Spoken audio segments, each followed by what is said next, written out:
Patna rail police को बड़ी कामयाबी हासिल हुई है। पटना रेल पुलिस ने नशाखुरानी गिरोह के 2 सदस्यों को गिरफ्तार किया गया है। बता दें कि यह गिरोह के जो सदस्य और जो इनका पूरे गिरोह का संचालन कर रहा था वो अब आपस में रिश्ते में चाचा और भतीजे हैं और चाचा भतीजा दोनों को पटना रेल पुलिस ने गिरफ्तार की है। इस पूरे मामले की जानकारी देते हुए क्या कुछ कह रहे हैं रेल एसपी अमृतेंद्र शेखर ठाकुर, आइए सुनाते हैं। रेल जिला पटना में ऑपरेशन क्लीन के तहत आज जब चेकिंग किया जा रहा था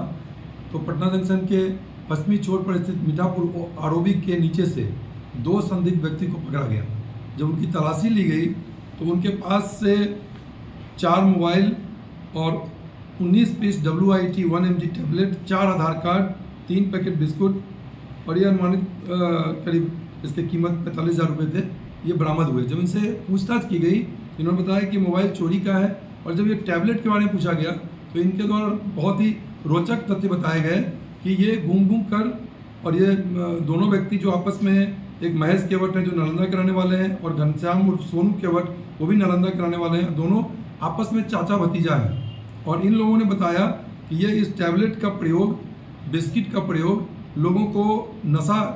खिलाने के रूप में करते हैं और उनसे बातचीत करके उनसे दोस्ती कर लेते हैं और उनको बिस्कुट में नशीला पदार्थ खिला देते हैं या चाय में वो टैबलेट डाल के उनको बेहोश करके उनका सामान ये ले लेते हैं। उसी के बाद जब इनसे सख्ती से पूछताछ किया गया तो इनके द्वारा बताया गया कि पटना जंक्शन में जो 219-24 दिनांक 31 मार्च 2024 को एक घटना हुई थी, उस घटना में एक व्यक्ति गौतम पासवान और उनके भतीजा आशीष कुमार दोनों बम्बई से पटना जंक्शन आए थे और वो अपना घर नालंदा के रहने वाले वो भी थे, नालंदा जाने की तैयारी में थे और रात्रि में ट्रेन पकड़ने वाले थे। उसी क्रम में जो उनके भतीजा है, इलाज के क्रम में गौतम पासवान की मृत्यु हो गई और उनके भतीजा के द्वारा आशीष कुमार के द्वारा बताया गया कि 2 व्यक्ति मिलकर चाय पिलाया था और चाय में कुछ नशीला पदार्थ था जिसके बाद दोनों बेहोश हो गए। उसका उनको कुछ याद नहीं है। उसका जब रेल पुलिस पटना की टीम के सामने इनको पता चला कि इसमें उनके जो चाचा हैं उनकी मृत्यु हो गई है और उसके बाद उन्होंने बताया कि उनका सामान और मोबाइल सभी ले लिया गया है। इन दोनों ने जो पकड़ाए हैं अभियुक्त महेश केवट और घनश्याम उर्फ सोनू केवट, इन्होंने अपनी संलिप्तता उस घटना में स्वीकार की है। इस आपराधिक इतिहास इनका देखा गया तो महेश केवट पर पटना जंक्शन में 2008 में नशाखुरानी का 328 का केस है, दूसरा 440 वहाँ भी वो नशा खिलाने का काम करते हैं और लोगों को चोरी कर लेते हैं सामान। साथ ही जो कटिहार रेलखंड है उसमें भी ये काम कर चुके हैं। इस प्रकार एक जो काफ़ी दिनों से तलाश थी रेल पुलिस पटना को। सर, जो सामान ये लोग चुराते थे उसमें क्या कुछ बरामद हुआ और इनके गैंग में कितने लोग सदस्य हैं अभी उसका क्या कुछ? अभी ये 2 लोगों की बात बता रहे हैं, लेकिन इस संभावना से इनकार नहीं किया सकता है कि ये जब दूसरे राज्यों में भी नशाखुरानी का काम कर रहे हैं तो और भी सदस्य होंगे। तो इस पर वैज्ञानिक अनुसंधान किया जा रहा है कि इनके अन्य सदस्यों का पता लगाया जा सके और साथ ही इनके ऊपर और कितने कांड दर्ज हैं अन्य राज्यों में और कटिहार रेल, वहाँ भी हम लोग सूचना दे रहे हैं और उस पर हम लोग संपर्क कर रहे हैं और जो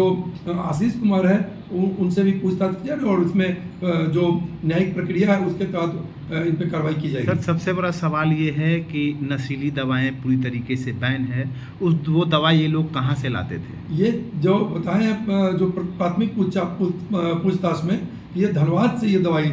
लेकर आते हैं। क्या पुलिस उसकी भी तहकीकात करेगी? हाँ, धनबाद भी हमारी टीम जाएगी और वहाँ भी किस प्रकार से करते हैं, झारखंड पुलिस से भी हम लोग संपर्क करने का प्रयास कर रहे हैं, कलकत्ता पुलिस से कर रहे हैं और कटिहार रेल पुलिस से भी कर रहे हैं कि उसमें कितने कांड इनके ऊपर दर्ज हैं, प्लस इनका जो फोटो है जो भी है हम लोग पहचान चुकी कराना है न्यायिक प्रक्रिया के तहत। उसके बाद हम लोग शेयर भी कर लेंगे, न्यायिक प्रक्रिया कंप्लीट होने के बाद उसको शेयर किया जाएगा अन्य राज्यों की पुलिस और अन्य जिलों की पुलिस के साथ। जैसा कि आपने सुना, रेल एसपी अमृतेंद्र शेखर ठाकुर ने कहा है कि जो चाचा भतीजा गैंग के जो सदस्य हैं ये पिछले लंबे समय से लगातार नशाखुरानी गिरोह का संचालन कर रहे थे और अब तक इन पर 1 दर्जन से अधिक मामले